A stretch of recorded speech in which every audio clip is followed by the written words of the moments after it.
Hello everyone, welcome to Radiology Case Review Series. In this video, we are going to look at imaging of an elderly female patient who presented to emergency department with chest pain. Clinical team was concerned about dissection.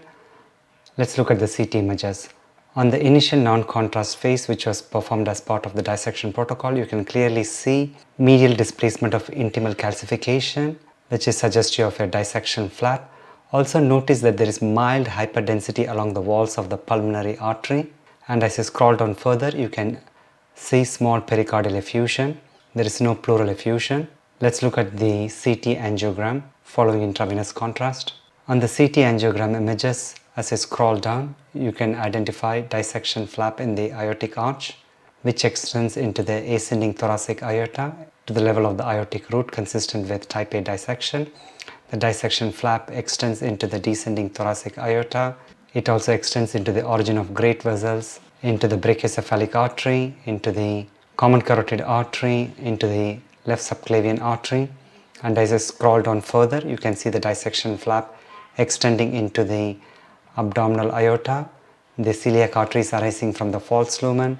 The origin of the SMA is involved by the dissection. The left renal artery arises from the false lumen. If you look at the region of the pulmonary artery, you can clearly identify the soft tissue density surrounding the main pulmonary artery extending into the right and left pulmonary artery. You can also see the soft tissue density extends into the peripheral pulmonary arteries. It tracks into the segmental and subsegmental branches. You can clearly identify these findings in bilateral lungs.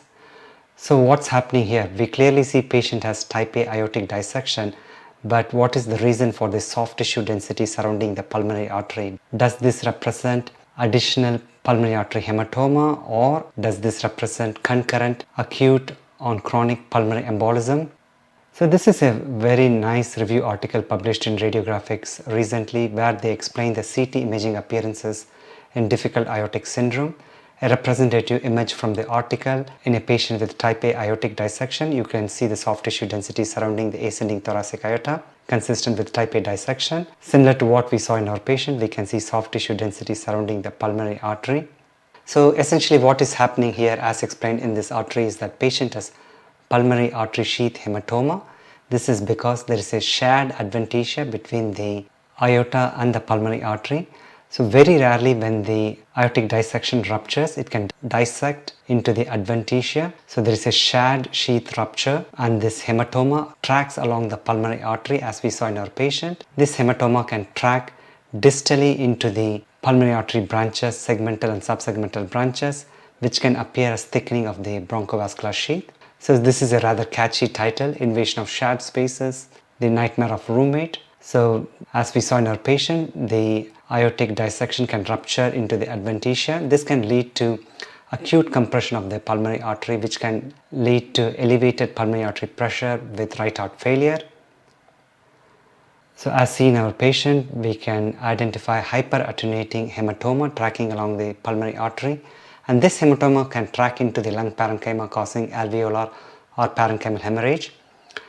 And this has clinical significance, particularly from surgical standpoint, because the adventitia is very weak, and this can lead to difficulty in harvesting the coronary arteries.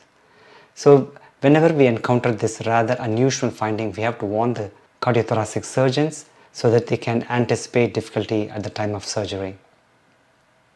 So it is important to recognize this unusual complication, as this can lead to acute elevated right heart pressure and heart failure, and also has surgical significance in terms of harvesting the coronary arteries.